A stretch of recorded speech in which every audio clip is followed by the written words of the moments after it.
Okay, an official on the record welcome. Good evening and welcome everyone to our latest guest speaker session in the Rutgers Business School Master of Science in Digital Marketing Program Speaker Series. For those of you who I don't know, I am Stacy Smolin-Schwartz. I'm the founding director of the Master of Science in Digital Marketing Program here at Rutgers Business School. And tonight I am very pleased to introduce you to, it doesn't feel like tonight yet, but to introduce you to our speaker, Nelly Tacheva. She is the founder of a company called Tangra, which offers immersive 3D experiences for virtual learning and training, for events, conferences, meetings, and even art exhibits. And you'll hear about that. Nelly is also the creator of Rutgers Business School's groundbreaking graduate course in immersive marketing. We offer that both to our MBA students as well as to our Masters of Science in Digital Marketing students. The course was previously called Marketing in the Metaverse, if you have heard of that, and has been sort of rebooted and updated recently. It's now called Immersive Marketing. Through hands-on activities and real-world case studies, students explore how cutting-edge technologies like AR, VR, AI, and the metaverse reshape brand storytelling and the customer experience. For those of you not familiar, this is a mini course, which means it lasts for 7 weeks and it's 1.5 credits offered this fall. And tonight you get a bit of a sneak preview. Outside of the classroom, Nelly is a sought-after speaker and course developer. She regularly presents on emerging tech and its business impact at top conferences, and holds an MBA in business analytics and an MS in mathematics, computer science, and education. As Nelly speaks tonight and shares some examples, she'd love to hear you, your questions, your comments. So please feel free to put them in the chat as she talks. And toward the end, after she shares some demos, I will help moderate your questions, and you can either raise your hand then or we'll read out your questions. So Nelly, thank you so much for being here with us tonight, and I will turn the floor over to you to dive in. Thank you, Stacy, so much for having me. Thank you, everyone, for joining us tonight. I see a couple of familiar names. Wonderful seeing you. When Stacy and I began conceptualizing this course a couple of years ago, our focus was largely on the metaverse as a medium for brand experiences. And we focused on, experiences from retail, gamified activations to product development and team collaboration. But once I started teaching it, I realized something very important. It's not the technology itself that matters, it's what the technology enables.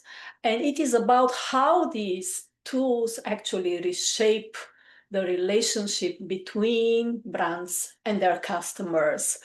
And that insight led me to start thinking about, and Stacy and I decided to revamp my course. It is now more expansive, incorporating a broader set of technologies and tools, and they all kind of blur the boundaries between the physical and the digital world to create more meaningful, richer, and more impactful customer experiences.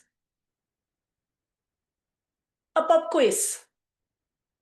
Who here has experienced immersive marketing firsthand? Thumbs up. Anyone? Some of you have.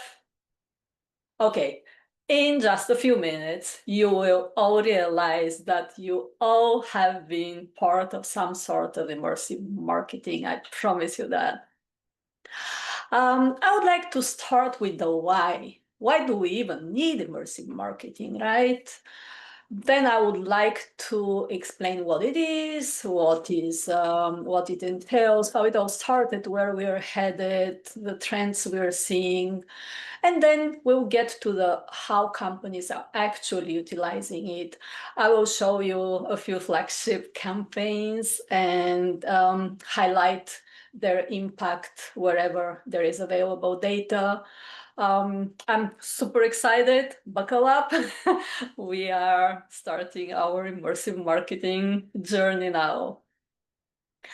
Stacy already did a great job introducing me, so I'm not repeating any of that. I would just like to add that I'm extremely grateful to be teaching at the #2 in the nation online MS in Digital Marketing program. It feels so great. All right.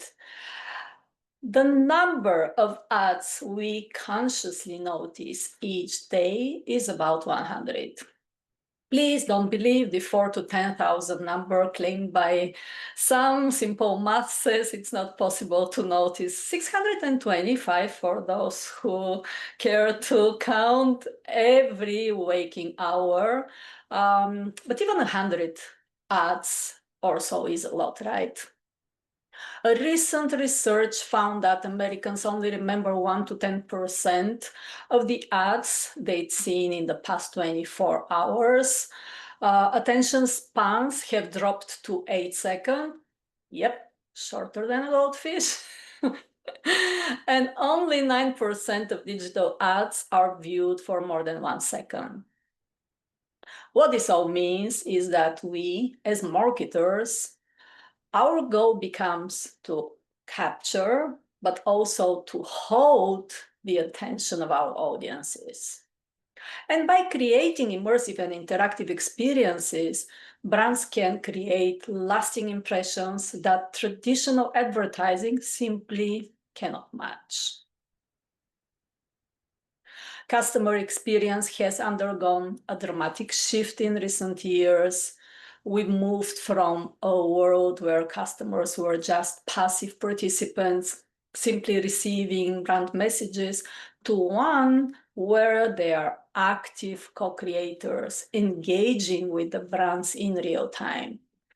Touchpoints have evolved from being static and one-directional to interactive and dynamic, allowing for deeper engagement and personalization.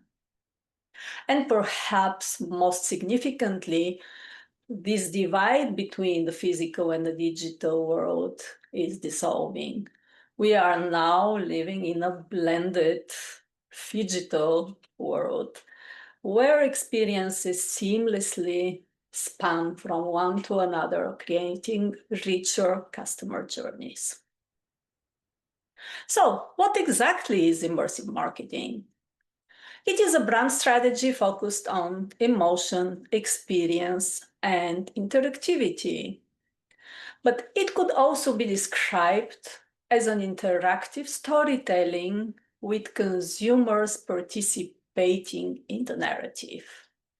I really like both of these descriptions. Immersive marketing transforms how brands connect with consumers by blending physical with digital environments. And that's possible due to innovations in augmented reality, virtual reality, digital twins, NFTs, the metaverse, and so on and so on. These tools and technologies empower marketers to create these experiences. And they're not only memorable, but emotionally resonant. And as consumers increasingly seek deeper, more personalized engagement, brands need to deliver that multi-sensory campaigns that captivate across every touch point and hold the attention of our audience. Which means that immersion is becoming the expectation, in short. Immersive marketing is reshaping the way brands communicate. I already mentioned, instead of the classical kind of passive audiences, we have active participants. Instead of just delivering messages, we have experiences now. Consumers are already co-creators through all these touch points. And it is multi-platform, again, blurring the lines between the physical and the digital world. Immersive marketing engages the senses and emotions, often placing the consumer inside a story or an experience that builds a deeper bond with the brand. Engagement is measured by emotional impact and interaction, not just some facts and recall. And the consumers respond in feeling connected with the brand. The engagement is much deeper and longer, definitely longer than 1 second. And these experiences create a long-term memory far beyond what traditional campaigns typically achieve. All right, where did it all start? Believe it or not, in the 13th century, we are going back there. No, we are not actually. The first modern branded pop-up event is credited to the Richu Expo in Los Angeles in 1997. It was a one-day shopping event for streetwear. At the time, it wasn't called a pop-up, but it kind of laid the groundwork for what we now recognize as experiential retail. And while it is the first modern branded pop-up, European Christmas markets are actually early examples of seasonal immersive commerce. Honestly, I have no idea how they looked like. This is what Gen AI suggested, so we'll go with that. How immersive marketing evolved now we are back in the 2000s. No more going back in time. In the early 2000s, we had branded events, interactive installations, pop-ups. Those were mostly physical engagements. And between 2010 and 2015, we had the first augmented reality and virtual reality experimentation. It was literally brands experimenting with, let's say, virtual try-ons, some product demos, things like that.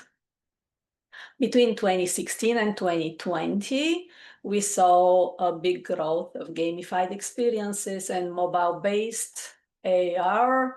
You probably remember or may have even played Pokemon Go. Now back to the question, have you been part of an immersive marketing experience? Yes, you have, a gamified Pokemon Go experience. Social media filters, another great example. Again, something that most of you may have remembered and may have used in the past. After 2021, we saw an expansion into the metaverse. Companies started creating virtual storefronts, some persistent digital spaces. We had NFT campaigns, we had metaverse concerts, and so on and so forth. And as we all know, in the past couple of years, we saw the boom of AI, and especially it powering personalization and scaling up Gen AI, scaling up content creation as well. What are we seeing with regards to the future? So augmented reality, shopping tools and experiences will become standard in e-commerce platforms, that's for sure. Enabling, again, virtual try-ons, gamified product demonstrations, location-based storytelling. These are all possible due to augmented reality, really, and they are here to stay. What else we expect to see is expanding. Brands will expand into the metaverse. They will continue creating these branded experiences, these virtual worlds for deep engagement. Artificial intelligence, obviously, revolutionizing everything, really, marketing as well. And by enabling real-time interactions, hyper-personalization, adapting campaigns based on user behavior, this is super important. And additionally, they're deploying all sorts of AI assistants to guide users through the experiences.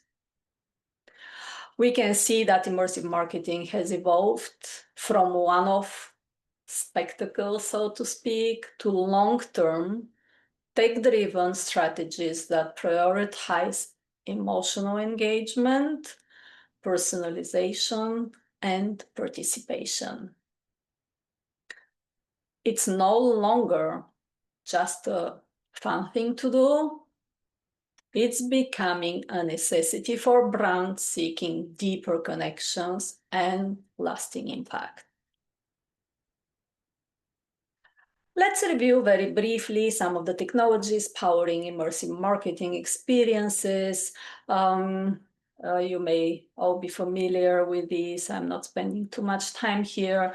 Augmented reality enables the real world overlays with digital elements. For example, an image is shown while you're looking at the street. You see an image of, let's say, driving directions or whatever the case might be, the closest cafe. It's usually accessible via smartphones or AR glasses. Virtual reality, on the other hand, creates a fully virtual environment that replaces the physical world. And the virtual reality experiences are usually accessed via VR headsets.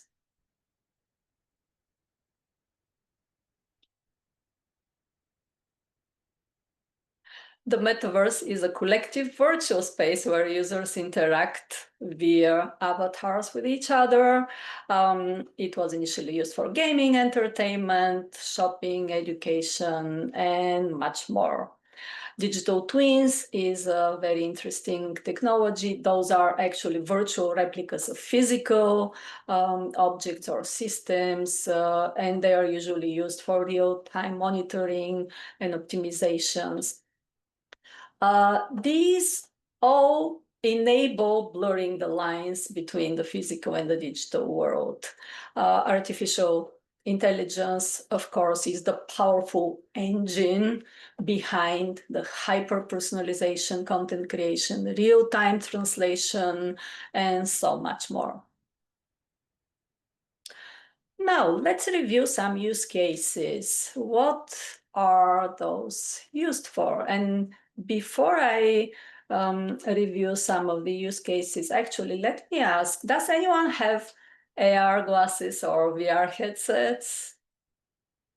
If you have, please write in the chat what you use them for. I'm just curious if anyone has used any of those. No one? Games?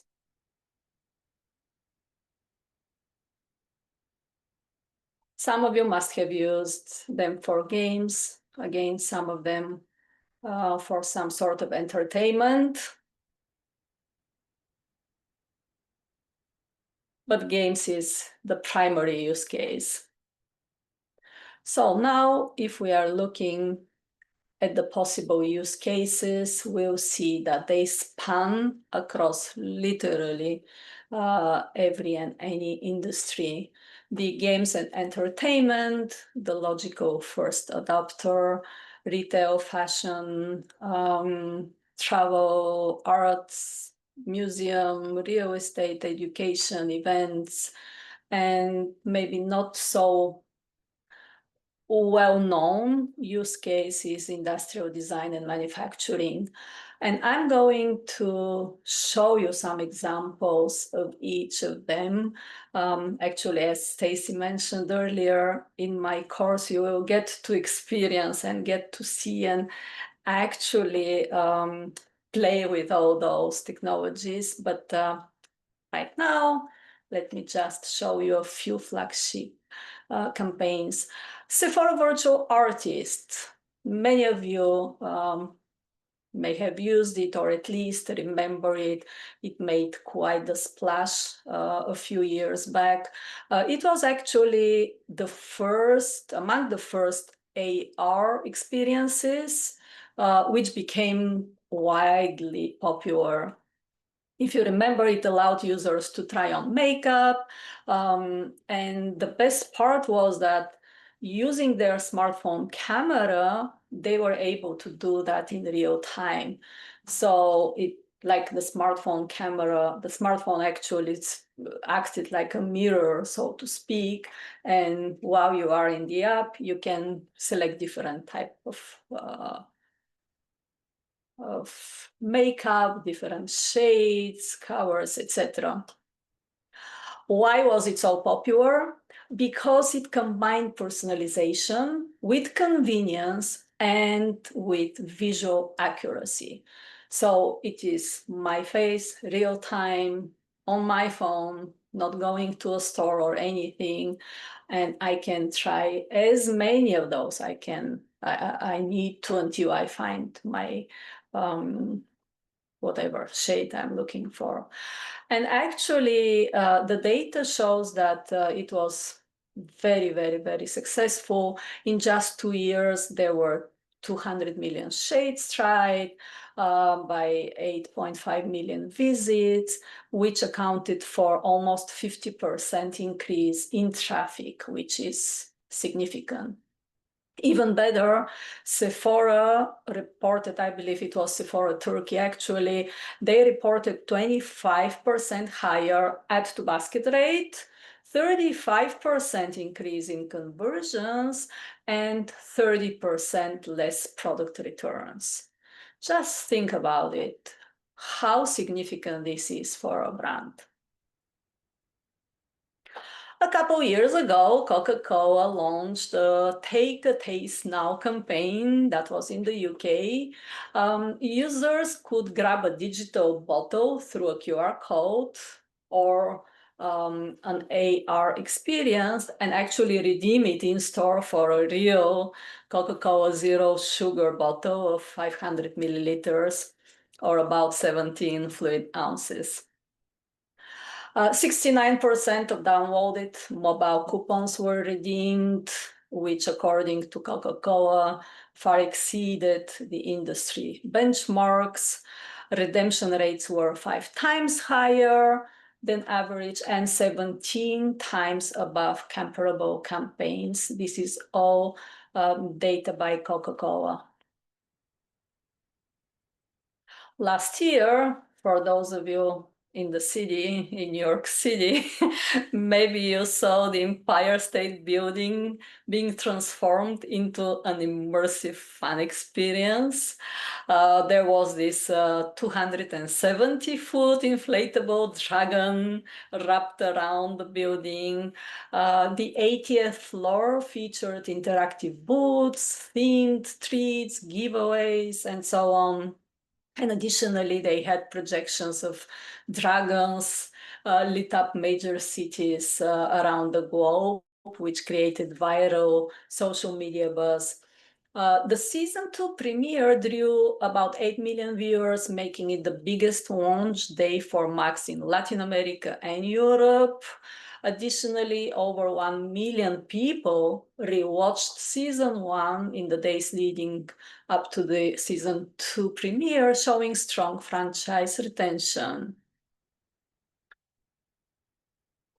Marriott Bonvoy is a virtual park built on Fortnite, which is a great example of a gamified experience in a branded metaverse in the hospitality sector.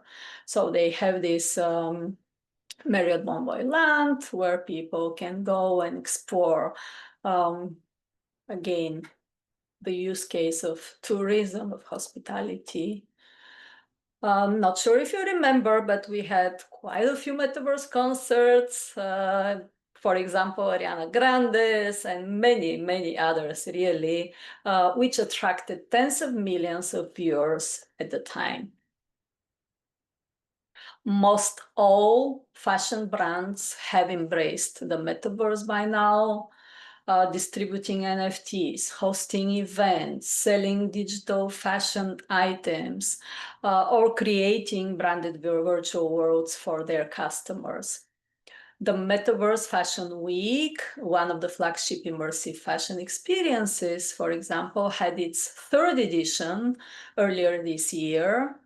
And over 70 global brands and designers participated, including anyone from a legacy fashion house to an emerging digital native label. It generated over 500 million social media impressions. The Metaverse Fashion Week is evolving from that novelty, which it used to be when it started, to a strategic experimentation.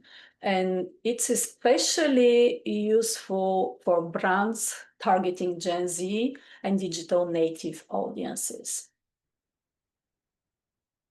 Macy's created a virtual version of their annual Thanksgiving Day parade. The event had 5 NFT galleries, and it allowed users to vote on a parade balloon, which was an NFT, and then it was turned into a physical balloon at their next year's parade. Over 100,000 fans participating in that voting. Mattel, the toy manufacturing company, they use the metaverse on a daily basis for real-time product design and collaboration. This is what I was referring to, industrial design, manufacturing. These are not usually industries which come to mind when we are thinking about immersive marketing. But then there is this huge problem for companies like theirs. They are global, but manufacturing usually happens mostly in Asia, while product design is mostly in the USA. And when a new toy is designed, it is actually designed here in the States, but then it goes to be physically created in the factory. And what that means is some back and forth between the design team and the manufacturing team. And this may take weeks, even months. So this design is manufactured, then it comes back here for review, but then there is feedback, it goes back and forth for quite some time. And actually, the metaverse serves as a bridge between these product development and manufacturing teams. Once the designs are finalized, they're already in a 3D format, so they can be reviewed in real time by all team members from all over the world in the metaverse. So they have the design, they see it in a 3D form, and they can incorporate the feedback. They can, go back and forth with some enhancements, fix some issues they have found. And then when the design is ready, that's when it is actually produced as a physical toy. It is fascinating how something so difficult and such an obstacle could be actually bridged by such by this technology. And we had a representative from Mattel a couple years ago, I believe, at one of the marketing annual events. So they spoke about that, and it really saves a huge problem with a very big price tag, so to speak, in a way that enables team collaboration. It enables better design and improving the time to market as well. So what they shared at that presentation was that they actually utilize their metaverse also for other things like working in their team collaboration, for some meetings, for some events as well. But that was I believe, a great example of how we can utilize these technologies. What you're looking at is Van Gogh's immersive experience, awarded best immersive experience by USA Today, ranked among the 12 best immersive experience in the world by CNN. This exhibit utilizes laser projectors to transform walls and floors and ceilings into dynamic canvases. And they showcase Van Gogh's artwork, his animated brushstrokes. There are also VR experiences and spatial audio, which adds to the whole experience. It literally feels like stepping inside Van Gogh's iconic masterpieces, doesn't it?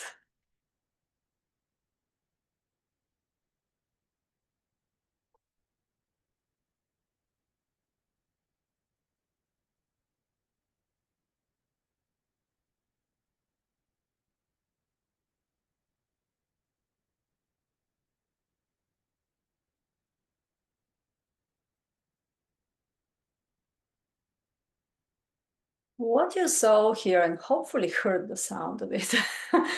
Did you? I hope you did. Anyways, this is one example of an immersive learning experience we've built at Tangra. You may also, some of you may also remember the sustainability training in the forest and in the tropical island. Especially impactful is to supplement lessons with virtual field trips to worlds long gone or impossible to visit, really. In this case, observing dinosaurs in their natural habitat, learning about them while like walking around them, listening to the sound of nature. This is really something only virtual reality and the metaverse technology can enable. Just think about the possibilities. We can literally transport ourselves or our classes or teams into any world, which maybe existed for real or is a made-up world. But this is fascinating, really.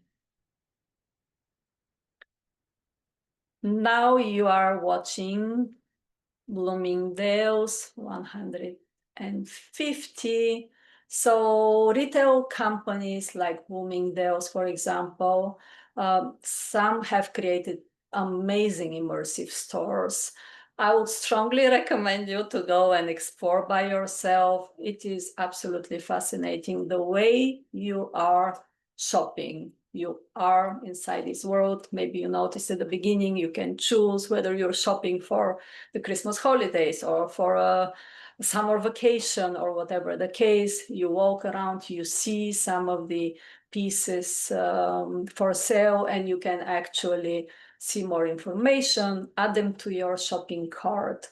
Something else which I want to mention here is that not only these technologies enable that interactive experience of shopping, but they also enable social shopping.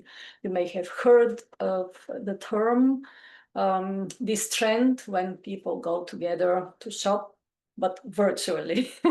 They obviously get together at a mall, but not always possible, of course, and then shopping virtually, but still together and exploring different items, even trying on some clothes on your avatar, for example. This is something which is also trending.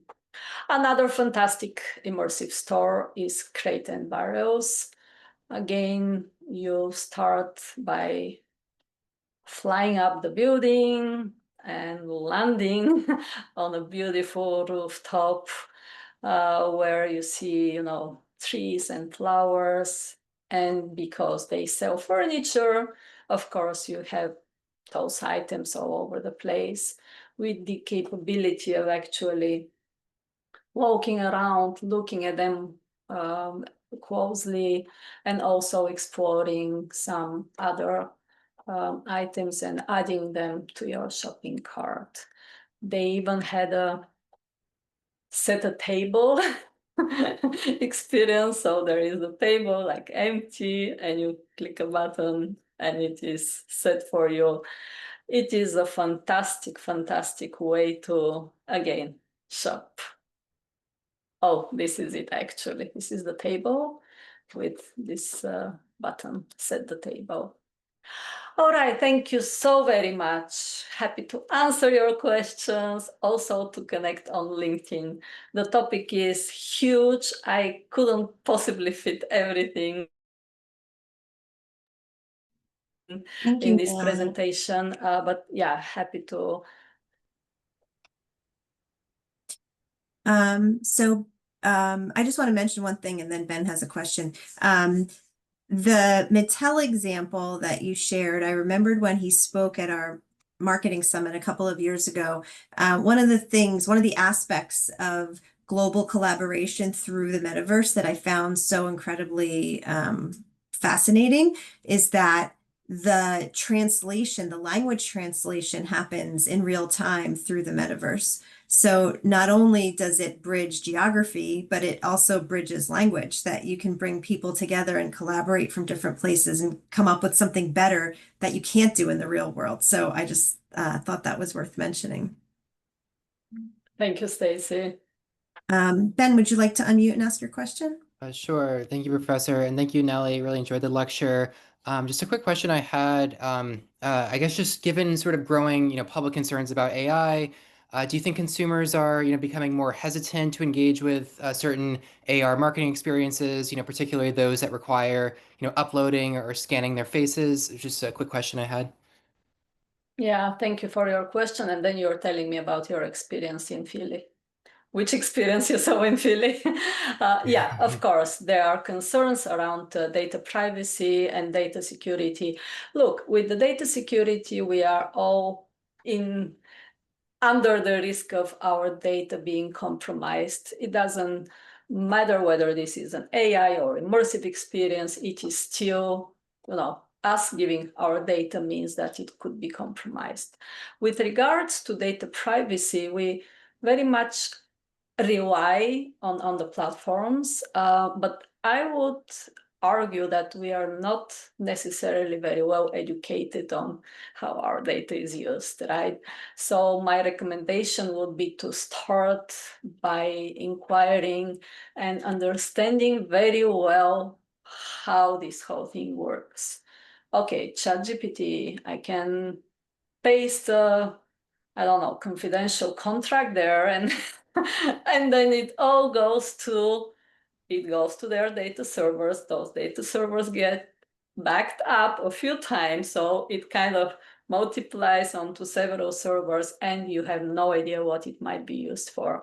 So educating ourselves better, and then figuring out what is more important, basically, for certain things like social media content, for example. Nothing private about that, right? It's going on the social media anyways. But if we are dealing with confidential data, obviously there are other ways to approach that. We can have our own servers, our own models. We may restrict any access to anywhere outside of our organization, for example. So yeah, being educated and finding other ways if data privacy is a concern would be my recommendation. Now, my question, which exhibit did you see? The Van Oh, Goghs? it was the Van Gogh. Yeah, it was really amazing. It was very, very cool. I was really impressed, honestly. You recommend it? I would, yeah. I think it was at the time it was I don't know if it's still going on, but I think it was like $30. So I was a No, bit like, oh, it's kind of a lot because, it just seemed a little bit expensive, but it was really cool. it's no longer around here. I'm so unhappy about that. I couldn't make it, but yeah, from what I'm seeing and from the reviews I saw and people speaking about that, it must be something fascinating. Once it comes back, I'm going. I have a question, Nelly. The In your work, you know, when I think about blurring the lines between physical and virtual, and I love the phygital. I don't know if that's a thing or if you made that up, but I love it. I It might is a steal it. thing, actually. Oh, okay. So I don't have to give you credit, but I'll give you credit for telling me No. about it. But I was wondering, like, when in your work, there's physical that ends up leading into digital, and there's digital that ends up leveraging into the physical, right? So it goes in both directions. And I guess I'm wondering what departments at companies are most often the ones who are hiring you. So, is it the marketing departments? And if so, is this a digital marketing function, or is this the brand? Is it, product manager? Like, who are the people that are spearheading this within companies? So marketers are usually at the forefront of anything new. What usually happens, and I'm talking about a smaller company, obviously, but the CEO goes to the marketing, whatever, director, VP, and says, I heard about this. Can you research it a bit and let me know what we can do with that?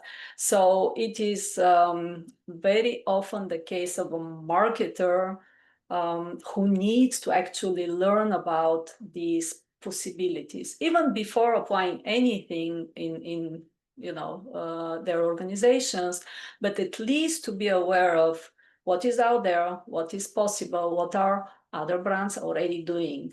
When I mentioned that all fashion brands have already utilized some sort of a metaverse experience, at some point it almost felt like a race. Okay, everybody else is doing it. I must hop on that bandwagon as well. And obviously fashion brands are the best at experimenting and doing really strange things that nobody else is doing. But for the most part, marketers need to be aware of what's out there. It's no longer the case of the IT kind of director, let's say, coming to the marketing department and saying, yes, they will get involved. Back to the topic of data privacy and security, they will have to be involved. They will have to take part of that. But the marketers are the ones who will make the connection between the brand and the consumer. So they need to be aware of what is possible, how much of it is possible now, where the technology is going, and maybe when that dream they've had of that experience they are envisioning is possible. Obviously, everything is still evolving, software-wise, hardware-wise. So there is a lot to keep oneself abreast of. And it's changing like every day.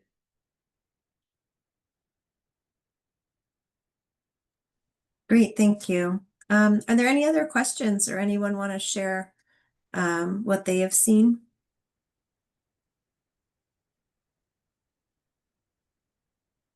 If not, I'll ask you guys again. Who has experienced firsthand immersive marketing? Now I want to see everyone raising their hand or thumbs up. I couldn't find my hands fast enough. You all have. Why do you think that in particular Meta kind of put all their eggs in that basket a few years ago, and then it got kind of quiet? Like, what's your thinking about their investment in the metaverse? Like, do you think that it's still going to be important in the future for the average company that way? A great question, Stacy. The term metaverse got a little bit tainted because of that association with Facebook, already Meta. Not everyone wanted to become part of their thing, so to speak. The technology is not going anywhere. The benefits and the use cases and the problems it solves is not going anywhere. And to give you an example of what it might feel like, probably everyone knows that AI is not new. It didn't appear a couple of years ago. It's been in the works for about 75 years now. And actually, there is a thing called the winter of AI, which happened back in 1980, believe it or not.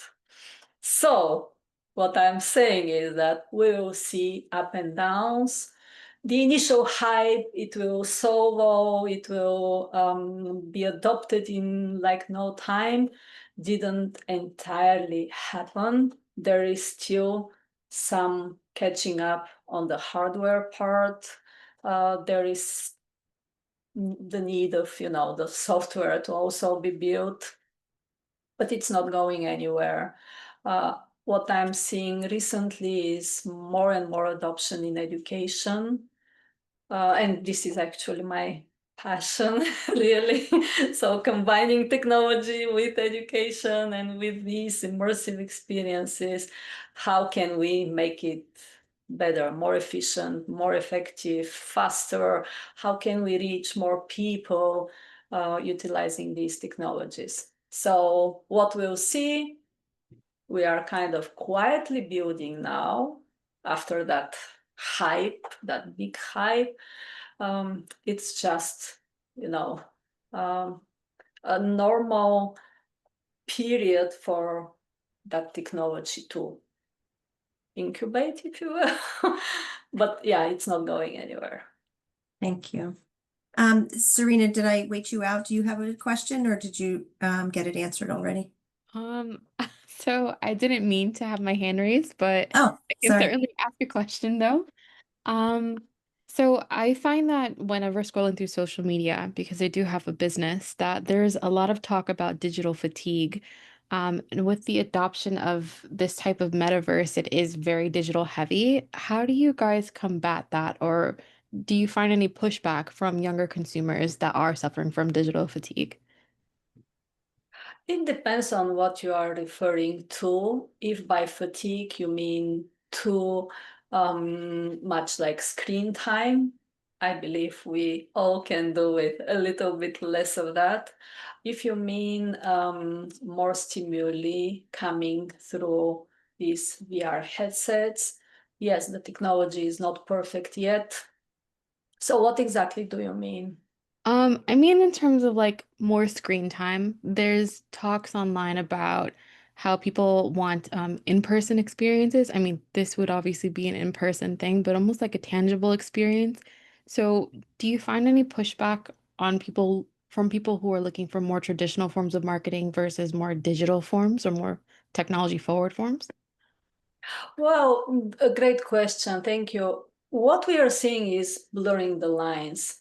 You can no longer have a completely physical experience without some sort of, you either signed up digitally, you either received a couple of emails from the organizer, you will have all the technology around you. Maybe there is a speaker presenting as a hologram at that event.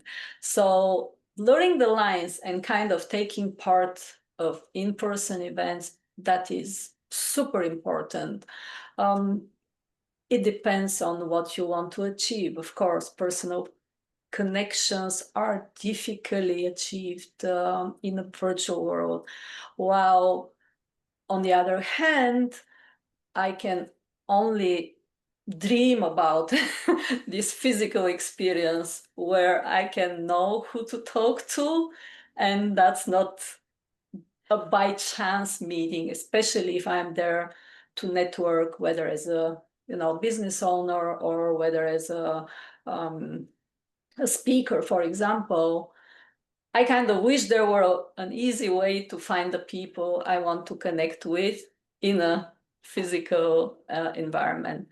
They both have their places. Obviously, across the world, you know, making people come to an event, 1 hour or even 1 day event from across the globe may not make sense. It is quite expensive and disruptive to the work of that person or the family and personal life, right?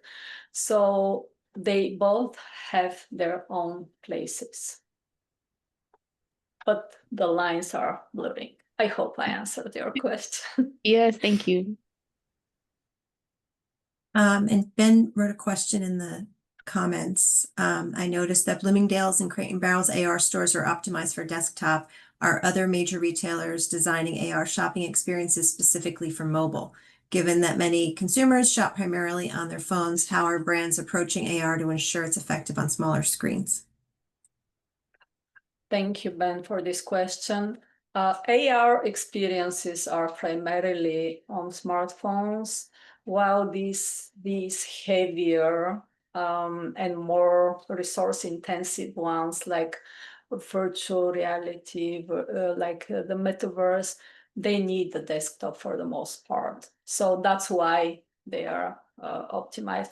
It's a lot of load, and actually it's a miracle it can even run in a browser when you think about it. Initially, we only had to download applications and run them in our operating system in order for them to be able to render all those graphics, because it is an immense amount of graphics that needs to be rendered. You see, this is interactive, so you are not led through a video of an experience, right? You can go anywhere, you can interact with many objects, you can have other people joining you there.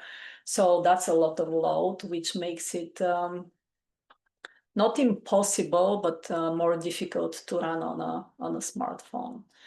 And again, the different experiences have and audiences will guide the decision. So if you were the, let's say, marketing director at your organization who is deciding those, you obviously know who you're targeting, and then giving what problem you're solving, your audience, where they hang out, obviously, you will make that call.